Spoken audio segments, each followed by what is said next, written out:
ามานดอนขอพระอุทธรตุสาขาเจ้าแล้วก็เล่าเก้าฮือปีนางฟังนางได้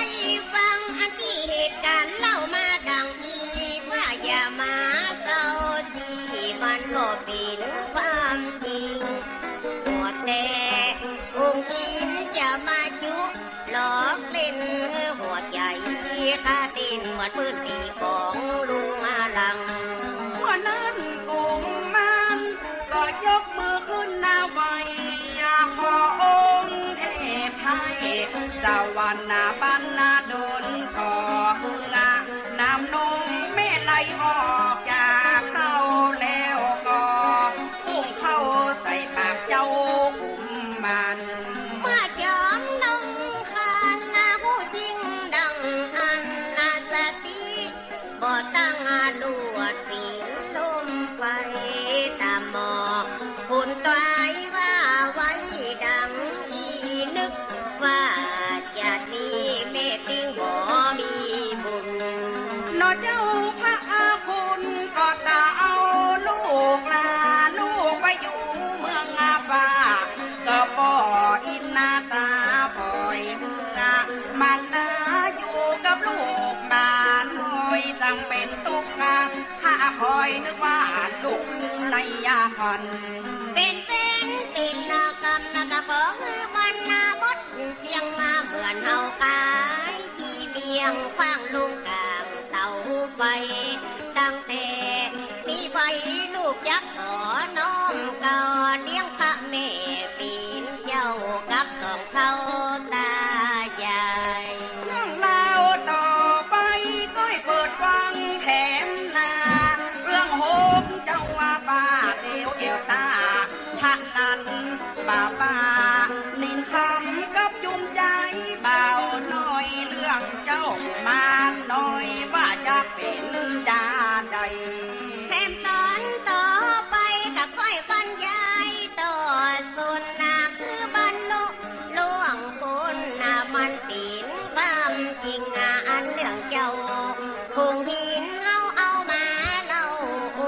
ขอเจิญต้านที่อยากผู้ฟังต่ำนองไป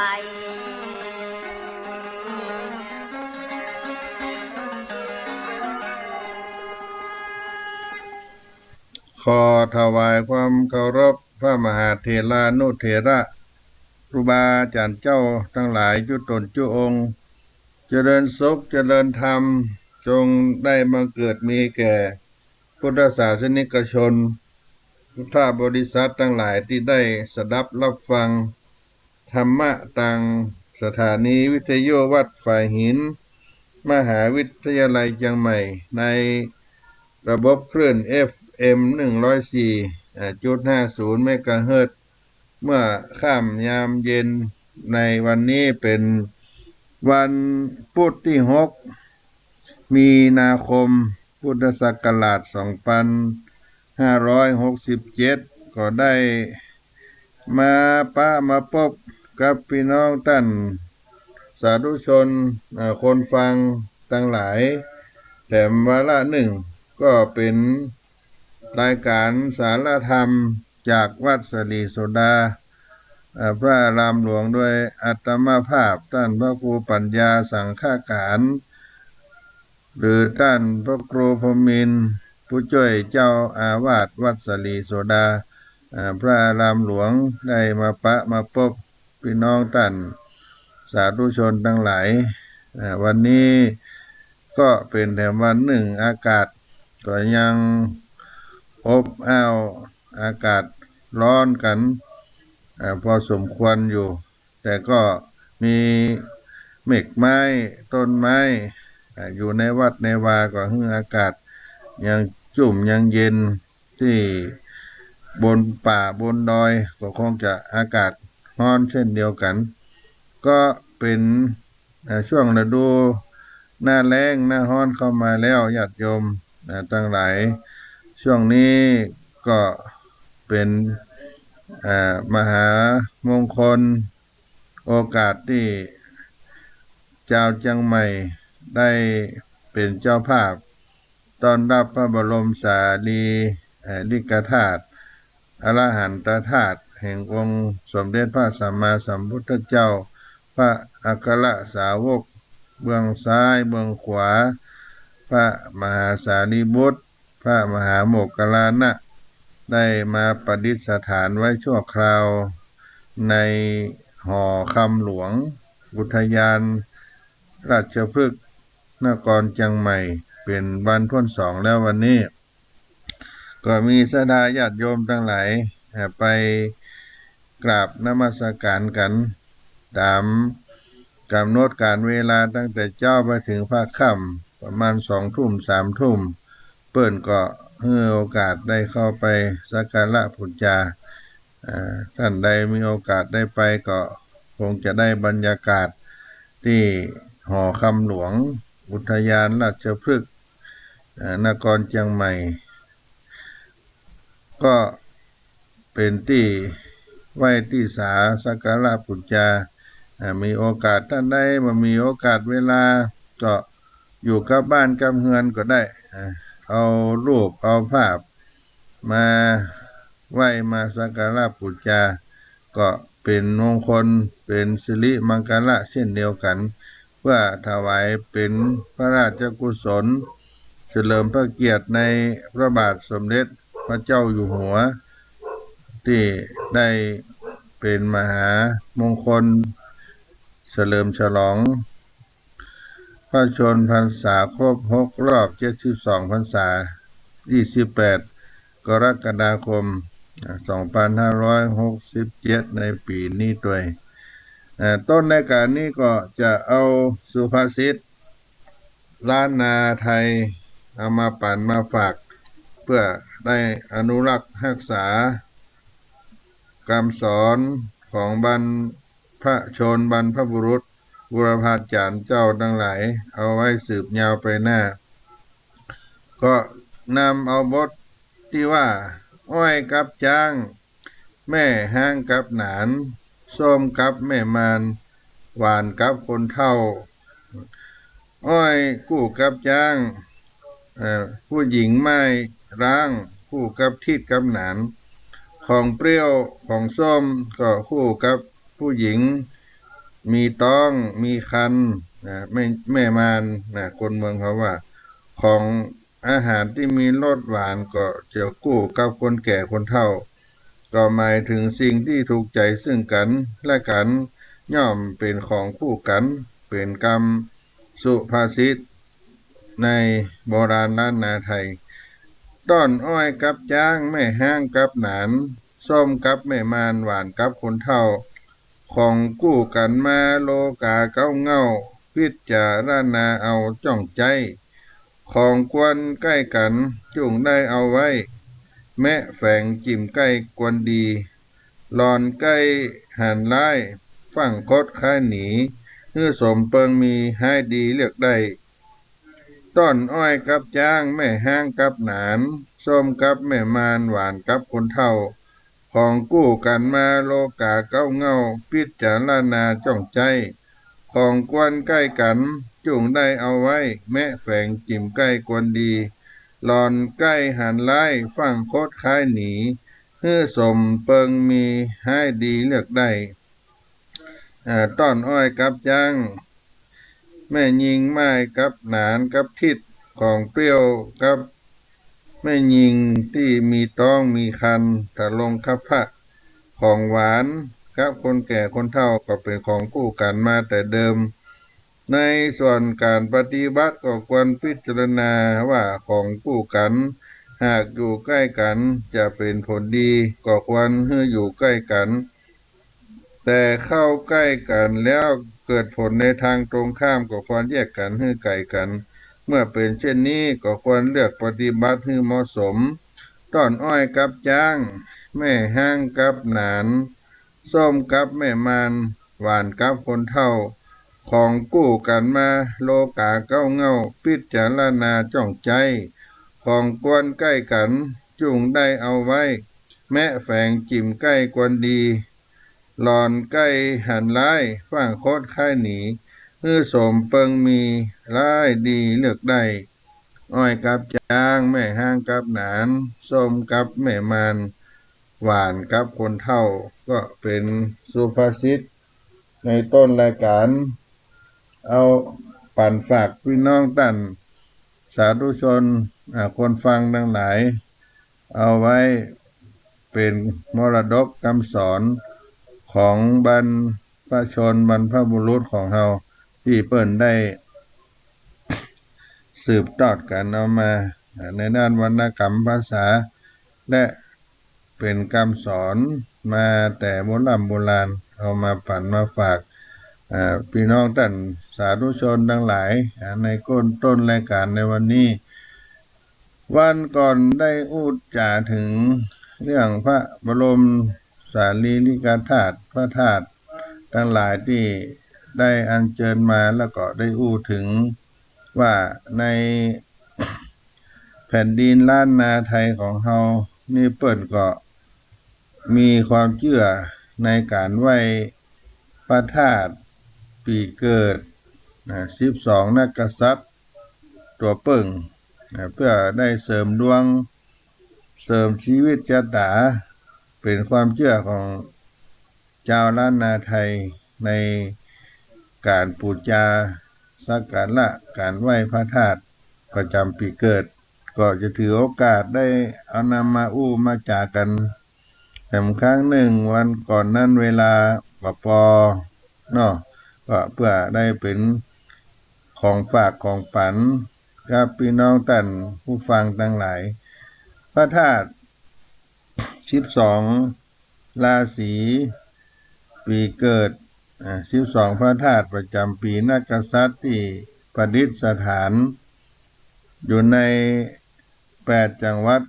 ภาคเหนือตอนบนและก็มีจังหวัดอื่นๆที่อยู่ในอีสานก็ดี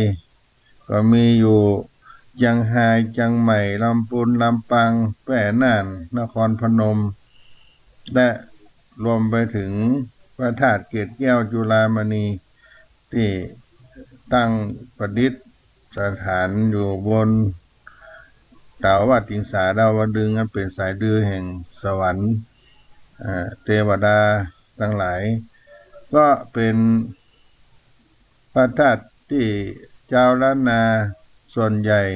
รวมถึงไปที่จังหวัดอีสานก็คงกราบสักการะบูชาด้วยเหตุผลเป็นที่มาว่าชาวล้านนานั้นมีคติความเชื่อสืบต่อกันมาแต่โบราณว่าก่อนที่วิญญาณจะมาปฏิสนธิในครรภ์ของผู้เป็นมารดาวิญญาณก็จะลงมาจุธาตุมาจุมาพักมาจุธาตุดวงวิญญาณจะมาพักอยู่ที่พระธาตุเจติยะแห่งใดแห่งหนึ่งโดยมีตัวเปิ่งก็คือเป็นสัตว์ประจำนักกษัตริย์มาพักไว้เพื่อได้เวลาแล้วดวงวิญญาณจึงเคลื่อนจากพระธาตุเจติยะนั้นไปสถิตอยู่บนขมม่อมของพ่อของบิดาปิตาของเฮานั้นเป็นเวลา7 วันก่อนที่จะเคลื่อนเข้าสู่คัพพะสู่คันของมารดาของแม่เนี่ยก็จะมาพักอยู่7 วันก่อนที่จะเข้าสู่ท้องแม่สู่คัพพะมารดาของลูกและก็บ่ใช่เฉพาะเกิดเท่านั้นแม้กระทั่งสุดท้ายปลายชีวิตก็มีความเชื่อว่าดวงวิญญาณจะกลับไปพักอยู่พระธาตุเจติยะนั้นๆตามเดิมมาพักก่อนเกิดมาพักก่อนตายก็เป็นความเชื่อชาวล้านนาโบราณหาโอกาสที่ไปกราบไหว้พระธาตุประจำปีเกิดของตัวเก่าอย่างน้อยก็สักครั้งหนึ่งในชีวิต ถือเป็นการเสริมสลีมังกละครั้งยิ่งใหญ่ของตัวเองของตัวเก่านี้มีอานิสงส์สูงทำให้มีอายุมั่นขวัญยืนและก็เชื่อว่าเมื่อล่วงลับดับขันไปดวงวิญญาณก็จะได้กลับไปยังพระธาตุองค์นั้นบ่ต้องเล่ร่อนไปในทุกขติภพบ่ต้องเล่ร่อนไปในทุกขติภพตัวความเชื่อของการไหว้พระธาตุประจำปีเกิดก็ยังเป็นกุศโลบายอันแยบยลที่ทำให้เจ้าบ้านล้านนาได้มีเหตุผลได้เข้าวัดเกิดการส่งเสริมอนุรักษ์และการนำเข้าสู่การเรียนรู้ปฏิบัติธรรมไปในตัวจึงก็เป็นเรื่องน่ายินดีที่ในปัจจุบันการสืบทอดความเชื่อเรื่องไหว้พระธาตุประจำปีเกิดบ่ได้จำกัดเฉพาะคนล้านนาไทยต้องอั้นคนส่วนใหญ่ภาคอื่นๆก็หาโอกาสไปกราบพระธาตุปีเกิดของตนเช่นเดียวกันก็จนสามารถทำให้วัดวาอารามจะเป็นที่ในเชิงท่องเที่ยวพุทธศาสนาทั่วธรรมะการพัฒนาวัดวาอารามในด้านเศรษฐกิจไปด้วยพระธาตุที่ไปจุ12ประจำปีเกิดนักกษัตริย์ก็มีตำนานแต่ละที่ละแห่งซึ่งก็จะมีพระธาตุองค์ที่ประจำปีชวดปีใจปีหนูนักกษัตริย์เปิ้งหนูก็คือพระธาตุเจ้าสลีจอมทองจังหวัดเชียงใหม่พระธาตุเจ้าสลีจอมทองประดิษฐานที่อำเภอจอมทองเป็นพระธาตุที่ประดิษฐานพระตักกินโมลีธาตุหรือพระบรมธาตุส่วนพระเศียรเบื้องขวาขององค์สมเด็จพระสัมมาสัมพุทธเจ้าซึ่งก็มีขนาดประมาณเท่าเม็ดข้าวโพดสันฐานกลมเกลี้ยงสีขาวนวลองค์เจดีย์พระธาตุเจดีย์พระธาตุเจ้าสีจอมทองหรือสลีจอมทองนี้สร้างด้วยศิลปะล้านนามีสีทองอารามบริเวณในรูปสี่เหลี่ยมที่เรียกกันว่ายกเกตส่วนบริเวณยอดเป็นฐานวงกลมก็ช้อนรถลัน3ชั้นและรอบฐานเจดีย์ก็มีรูปหนูรูปปั้นตัวหนูเป็นนักกษัตริย์ประจำปีลายรอบอยู่ที่พระธาตุเจ้าสลีจอมทองก็เป็นพระธาตุที่พิเศษก็คือได้ประดิษฐานในโกฐภายในมณฑปปราสาทในวิหารหลวงต่างจากพระบรมสารีริกธาตุองค์อื่นๆที่มักจะบรรจุในพระอบฝังอยู่ใต้พระธาตุเจดีย์ดังนั้นพุทธศาสนิกชนก็จึงสามารถได้เจิญพระธาตุเจ้าสลีจอมทองออกมาส่งสนานน้ำได้โดยตรงในประเพณีประจำปีของวัดพระธาตุเจ้าสลีจอมทองก็คือวันเดือนเก้าเพ็ง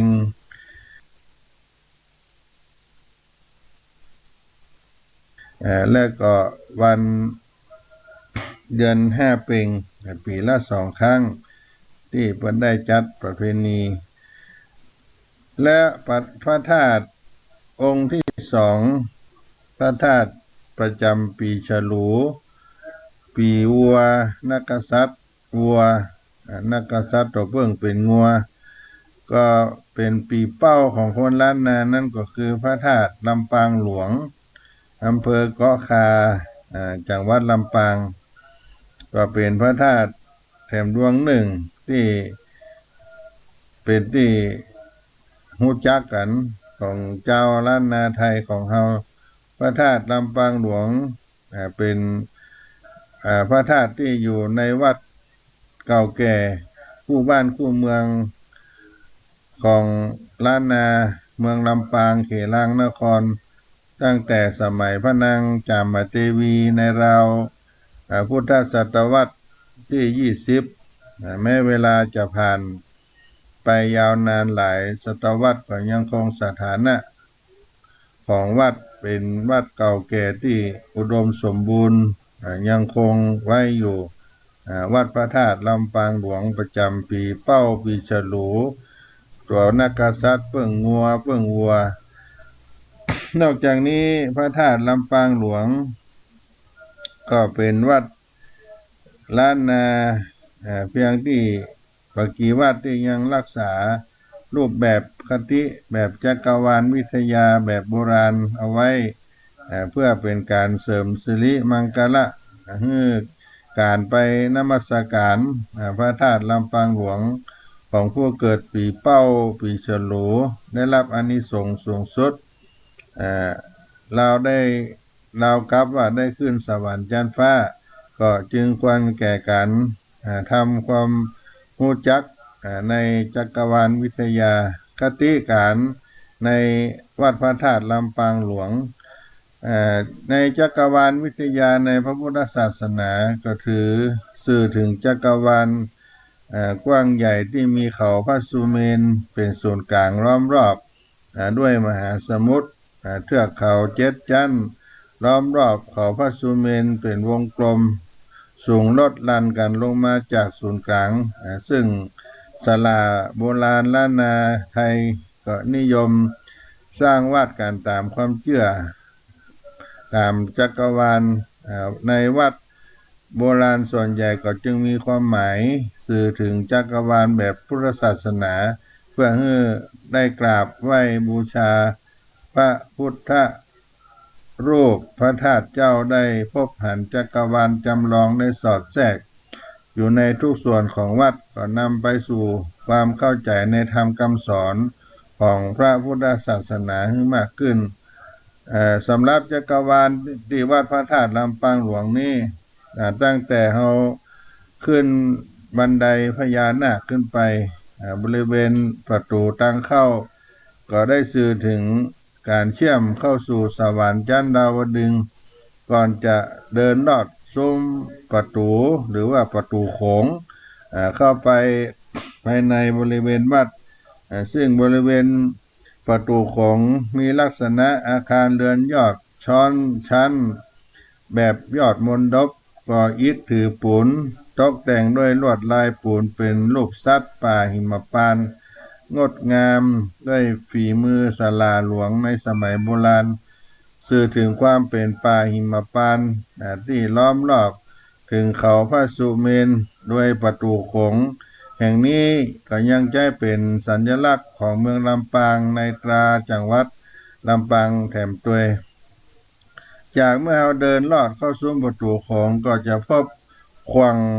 แก้วทั้ง3ที่เป็นเม็ดทรายขวางทรายหมายถึงมหานาทีสีทันดรที่ล้อมรอบเขาพระสุเมนก่อนจะเข้าไปสู่องค์พระธาตุลำปางหลวงก็ซึ่งถือเป็นศูนย์กลางของจักรวาล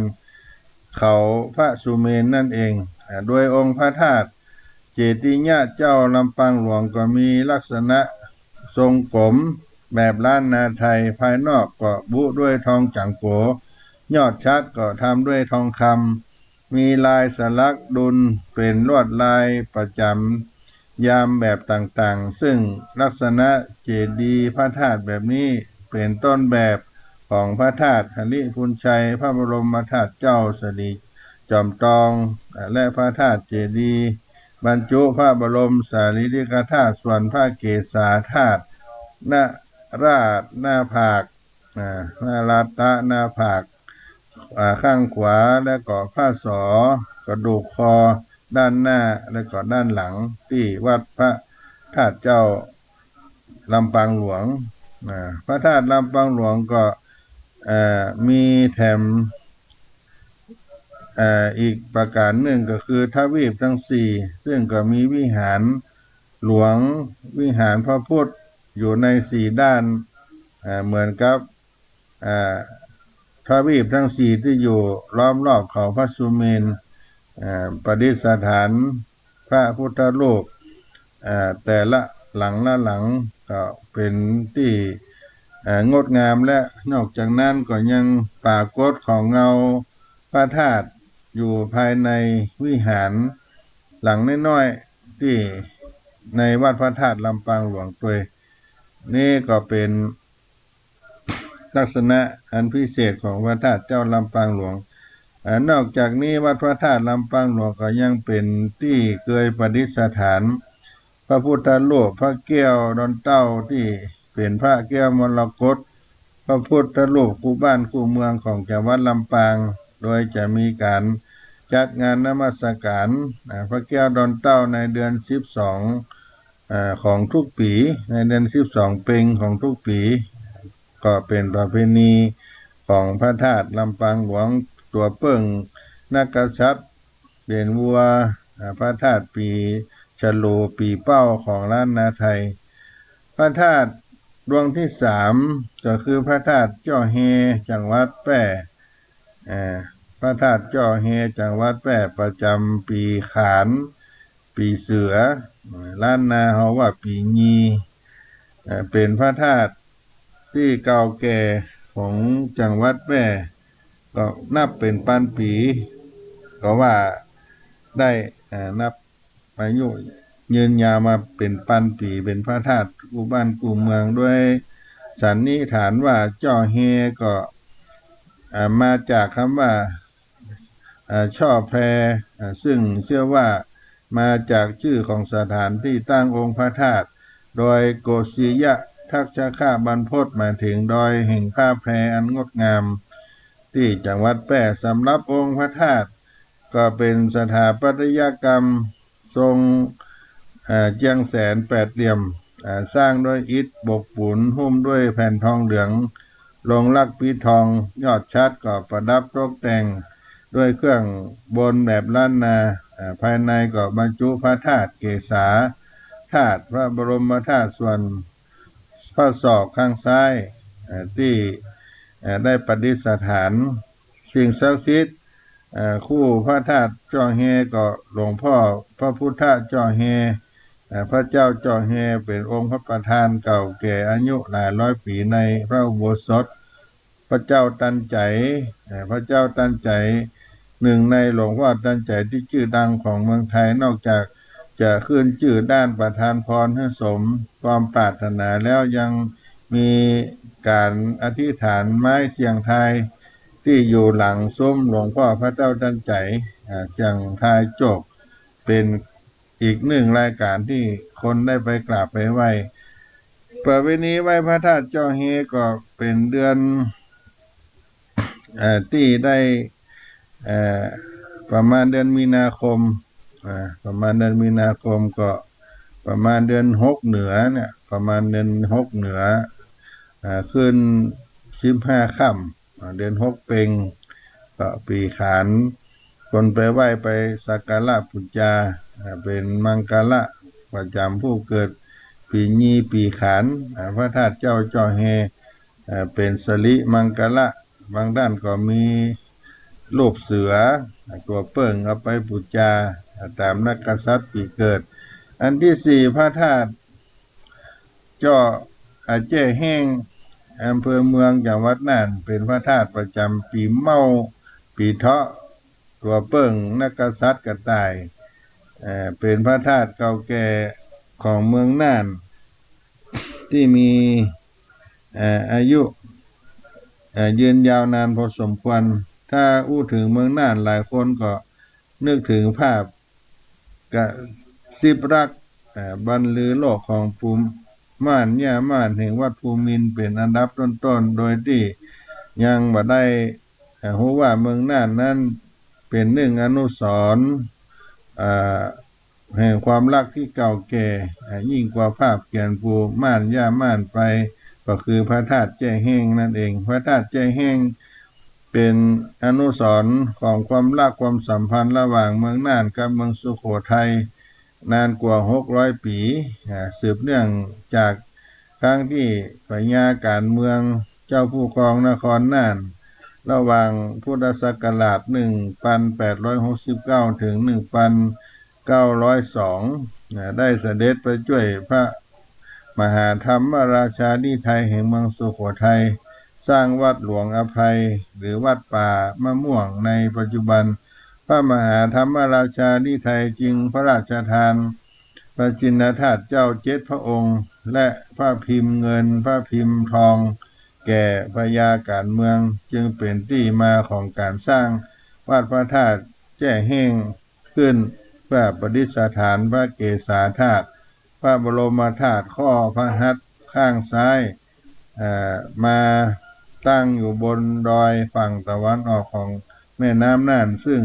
ทำให้องค์พระธาตุเจดีย์ทรงระฆังเหลืองทองอลามสูงถึง 55.5 เมตรสง่างามโดดเด่นสามารถมองเห็นได้ในระยะไกลพระธาตุแจ้แห้ง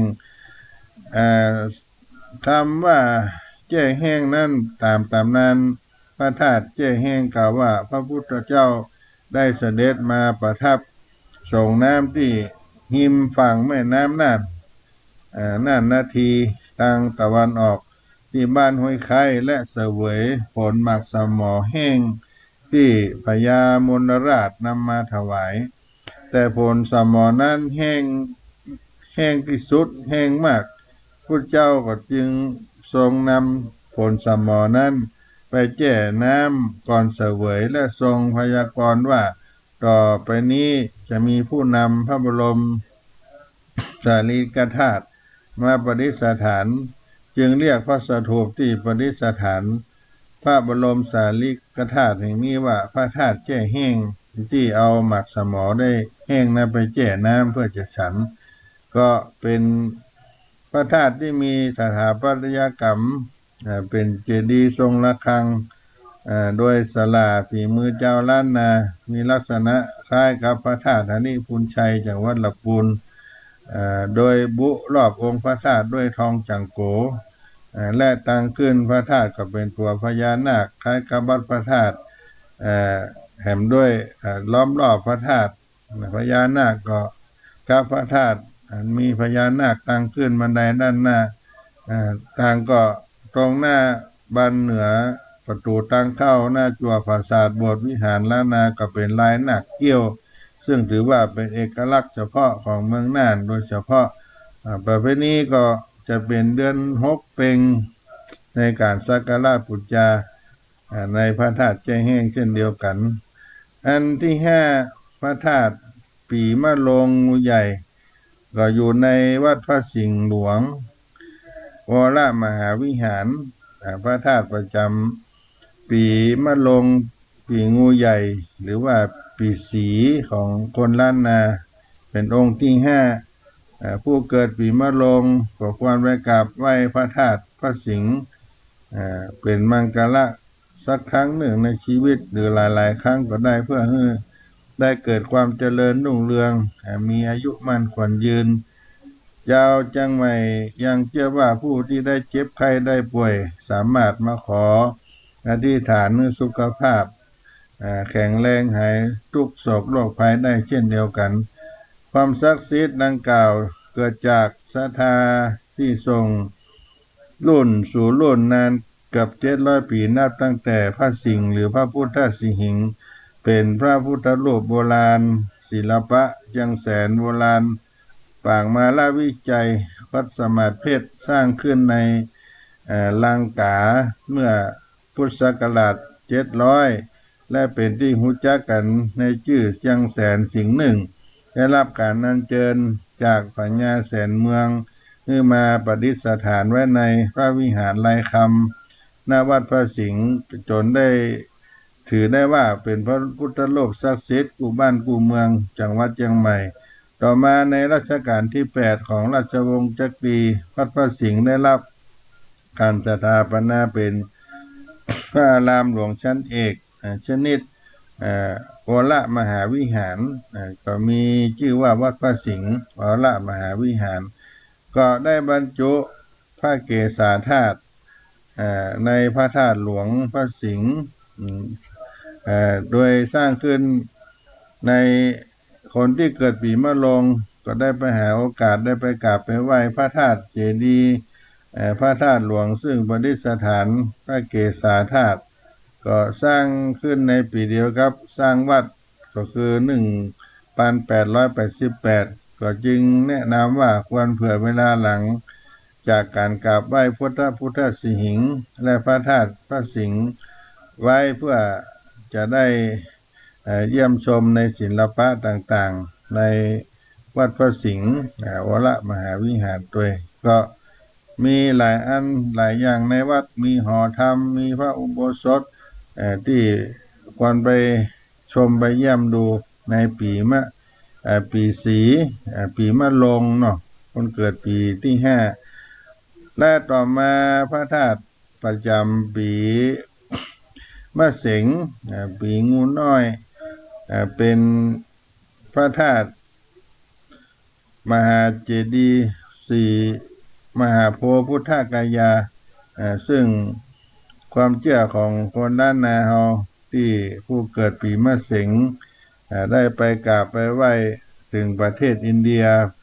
เป็นโพธิบัลลังก์แห่งองค์สมเด็จพระสัมมาสัมพุทธเจ้าก็จะได้จองตั๋วกันไปที่ประเทศอินเดียพุ่นญาติโยมที่พระศรีมหาโพธิ์พุทธคยาก็ถือเป็นพระธาตุประจำปีเกิด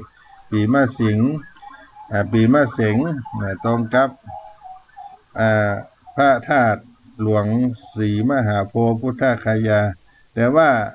เดินทางบ่สะดวกก็สามารถกราบไหว้ที่จังหวัดเชียงใหม่ก็คือวัดเจ็ดยอดพระอารามหลวงก็มีพระศรีมหาโพธิ์พุทธกายาจำลองประดิษฐานแทนพุทธมหาเจดีย์พุทธคยาที่ราชวิหารในประเทศอินเดียไปกราบไปไหว้ได้เนื้อที่วัดเจ็ดยอดพระอารามหลวงก็เป็นวัดเก่าแก่ที่สร้างในสมัยพระเจ้าตีโลกราชโดยชื่อว่าเดิมนั้นเป็นวัดโพธารามมหาวิหารเนื่องจากมีพระเถระชาวลังกานำต้นพระศรีมหาโพธิ์จากศรีลังกามาปลูกไว้ในบริเวณนี้และก็ถือว่าเป็นต้นพระศรีมหาโพธิ์เป็นโพธิบัลลังก์อันเป็นลักษณะแห่งการตรัสรู้ขององค์สมเด็จพระสัมมาสัมพุทธเจ้าและวัดเจ็ดยอดนี้ยังเป็นที่การทำสังฆายนาพระไตรปิฎกครั้งที่8ของโลกในปีพุทธศักราช2020ในพุทธศักราชนั้นตัวนอกจากนี้ต้นศรีมหาโพธิ์พระเจ้าที่โลกราชก็ได้โปรดสีหโคตรเสนาบดีเดินทางไปยังประเทศอินเดียเพื่อจำลองออกแบบ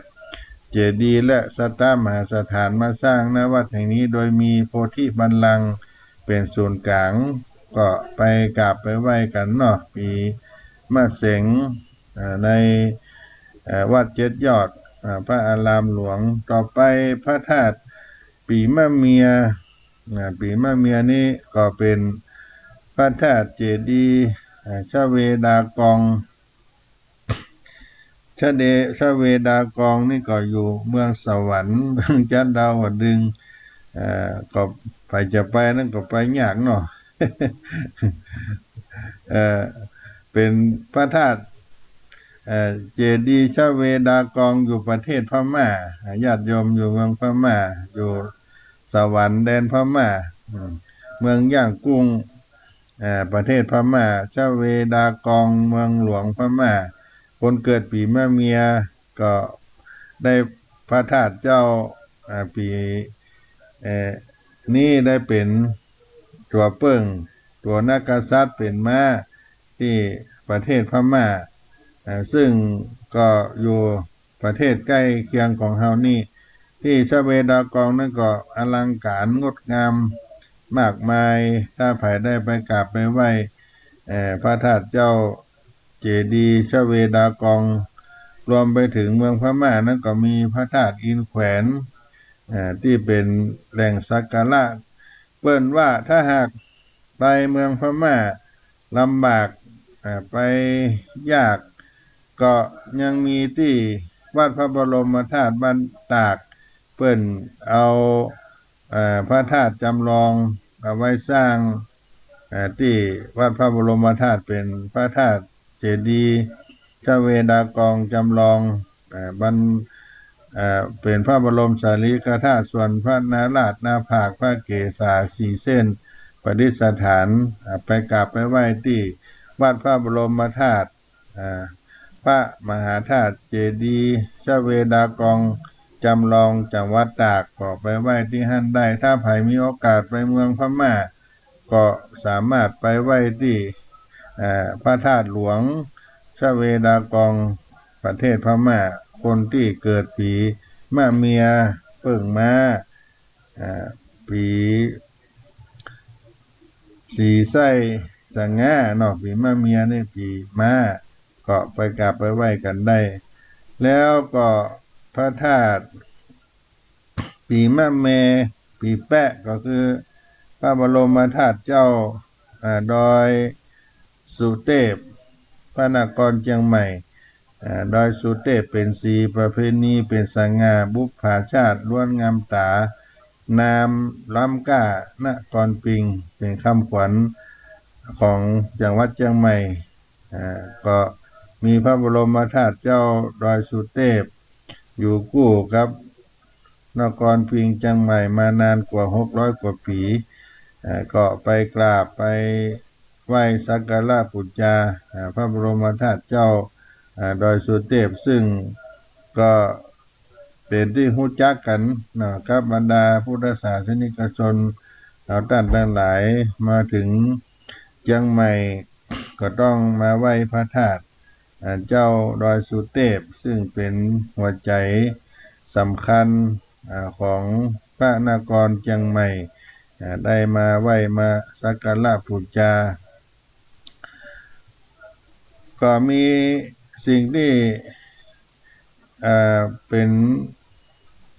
ความงดงามก็คือมีบันไดนาคมีพระเจ้า4 ด้าน4 ทิศเนาะพระเจ้าทันใจพระเจ้าอุ่นเมืองพระเจ้าหลวงที่ไปกราบไปไหว้ในพระบรมสารีริกธาตุในวัดพระธาตุเจ้าดอยสุเทพก็ไปกราบไปไหว้กันได้มาถึงเมืองเชียงใหม่ก็ไปถึงหัวใจเมืองนครเชียงใหม่เนาะต่อมาเป็นองค์ที่9พระธาตุนครพนมจังหวัดนครพนมเป็นพระธาตุประจำปีวอกปีลิงปีสันของเจ้าล้านนาก็ตั้งอยู่ที่พระธาตุพนมจังหวัดนครพนมเป็นพระธาตุประจำปีเกิดองค์เดียวที่ตั้งอยู่ในภาคอีสานของประเทศไทยแต่โดยมีเหตุผลที่ได้รับเลือกเป็นส่วนหนึ่งของคติพระธาตุปีเกิดเชื่อว่าอาจจะเป็นเพราะความสำคัญของพระธาตุพนมที่มีมากกว่าพระธาตุองค์อื่นๆในกลุ่มวัฒนธรรมลาวล้านจ้างซึ่งมีความสัมพันธ์อันดีกับล้านนาและอยู่ในเครือข่ายวัฒนธรรมเดียวกันความเก่าแก่ของพระธาตุพนมนั้นก็สันนิษฐานว่าสร้างขึ้นประมาณพุทธศักราช8และเป็นศูนย์รวมจิตใจของพระพุทธศาสนิกชนทั้งหลายฝั่งแม่น้ำโขงมายาวนานแต่รู้หรือไม่ว่าพระธาตุพนมปัจจุบันไม่ใช่องค์ดั้งเดิมแต่เป็นองค์ที่สร้างขึ้นใหม่หลังจากที่พระธาตุพนมได้พังถล่มทลายพังถล่มลงมาเมื่อวันที่11 สิงหาคม 2518เนื่องจากการก่อสร้างเสริมองค์พระธาตุให้สูงขึ้นทับลงบนยอดพระธาตุเดิมสมัยนั้นก็ทำให้เป็นการที่ให้พระธาตุได้ล้มลงก็มาสร้างพระธาตุพนมขึ้นใหม่ในรูปแบบที่ก่อเสริมขึ้นในพุทธศักราช 2483 เป็นหลักก็งดงามสง่างามรูปทรงก็คล้ายกีบดอกบัวตูมสลักด้วยลวดลายอย่างงดงามก็เป็นที่ประดิษฐานพระบรมสารีริกธาตุอุลังคธาตุหรือกระดูกส่วนหน้าอกของพระพุทธเจ้าที่พบหลังจากองค์พระธาตุพังทลาย ลงก็กลับไปบรรจุหน้าที่เดิมในครั้งนั้นพระบาทสมเด็จพระเจ้าอยู่หัวในหลวงรัชกาลที่9เสด็จพระราชดำเนินทำพิธีบรรจุพระบรมธาตุในพระอบทองคำเมื่อวันที่23มีนาคม2522ก็ไปกราบไปไหว้กันเนาะสำหรับปีวอกปีสันในพระธาตุพนมแล้วก็อันที่10เป็นพระธาตุปีละกาพระธาตุเจ้าหฤพูนชัยจังหวัดลำพูนผู้เกิดปีเล้าปีไก่ละกาไปกราบไปไหว้พระบรมธาตุหฤพูนชัยที่จังหวัดลำพูนได้ไปสักการะบูชาที่งดงามของพระธาตุแห่งหนึ่งในความเป็นมาก็ยาวนานพอสมควรพระธาตุหลวงลำพูนนี่ได้ประดิษฐานพระบรมสารีริกธาตุพระธาตุกระหม่อมพระธาตุกระดูกอกพระธาตุกระดูกนิ้วมือพระธาตุย่อยแหมบาทหนึ่งที่ประดิษฐานด้านในองค์พระธาตุเจ้าแล้วก็มีคนไปสักการะไปบูชากันอยู่ทุกปีก็เป็นประเพณีเดือนวิสาขบูชาเป็นการอบรมสมโภชส่งน้ำพระธาตุเจ้าประจำปีทุกปีของพระธาตุเจ้าหฤพูนชัยในจังหวัดลำพูนนอกจากนั้นแล้วก็มีศิลปะล้านนามีประตูโขงตาสิงห์พระมหามุนีศรีหฤพูนชัยหุ่นขี้ผึ้งครูบาเจ้าศรีวิจัยประดิษฐานตั้งไว้และนอกหน้าวัดนั้นก็มีขวามุงตาสิงห์ให้คนได้เดินชมแอวได้ซื้อของที่ระลึกครับหลังจากที่ได้ไปนมัสการพระบรมธาตุเจ้าหฤพูนชัยแล้วก็มาถึงพระธาตุประจำปีจอปีหมาเนาะปีหมาปีเซตของคนเมืองเหนือก็เป็นพระธาตุเจ้าเกศแก้วจุฬามณีบนสวรรค์จันดาวดึงซึ่งเรายิ่งกว่าว่าเราจะไปประเทศอินเดียประเทศพม่าในพระธาตุพระ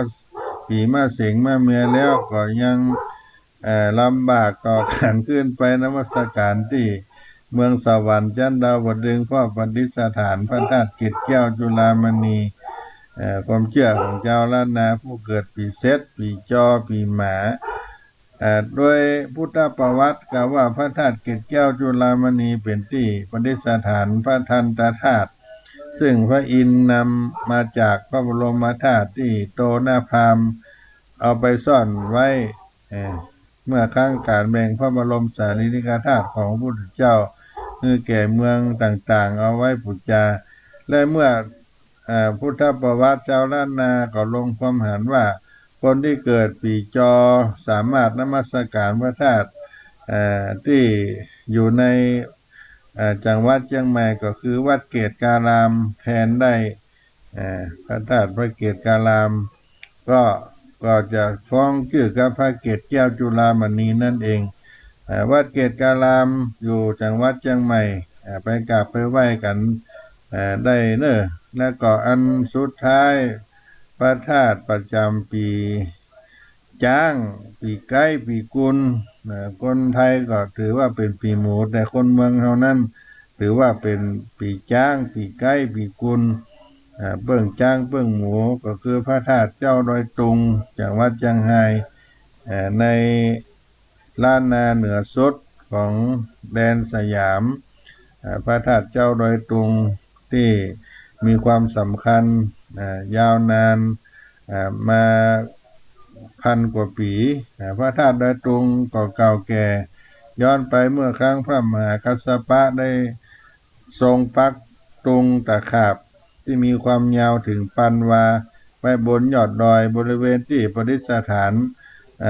แห่งนี้เป็นฐานรอยพระพุทธบาทของพระพุทธเจ้าเพื่อมาเฮือไผ่ไปเหยียบย่ำรอยพระบาทของพระองค์ลึกลงไปใต้ดิน8 ศอกหรือประมาณ4 เมตรส่วนผลที่พระธาตุดอยตุงเป็นพระธาตุประจำปี ไก่ปีกุลนั้นก็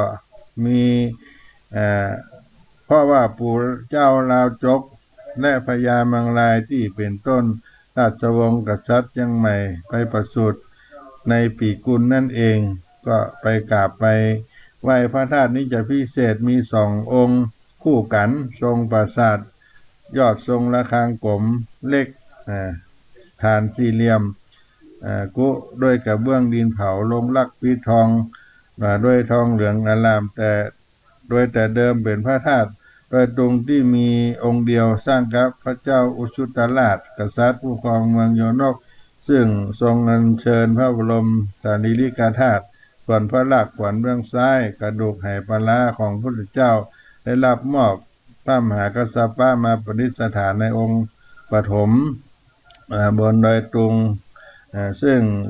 ตรงตามพระทำนายของพระพุทธเจ้าที่ได้เสด็จมายังดอยดินแดนแห่งนี้ได้กล่าวกับพระอานนท์ว่าหลังพระองค์ปรินิพพานพระมหากัสสปะนำพระบรมสารีริกธาตุมาประดิษฐานที่นี่ก็เป็นพระธาตุเก่าแก่ที่สำคัญครูบาเจ้าศรีวิจัยก็ได้ไปจาริกแสวงบุญที่พระธาตุแห่งนี้ไปบูรณะปฏิสังขรณ์พระธาตุดอยตุงในปี 2470 ในอดีตที่ผ่านมาก็ไปไหว้เตียวขึ้นดอยตามห้อยครูบาไหว้สาพระธาตุดอยตุงผู้เกิดปีจ้างปีไก่ปีกุลหรือปีหมูก็มีผลอานิสงส์ก็เอามาปั่นมาฝากพี่น้องท่านทั้งหลายก็จบพอดี12พระธาตุเวลากาละวันนี้ก็จะได้สดเสียงลงไปจะได้ล่ำลาพี่น้องท่านคนฟังในการไว้เพียงเท่าอี้ก่อนก็ได้มามาพบกันในเวลากาละที่เป็นรายการของวัดสลีโสดาต่อไปขอความสุขความเจริญจงมีแก่ทุกท่านทุกผู้ในคนจัตตาโลธรรมาวัฏันติอายุวันโนสุขังพลัง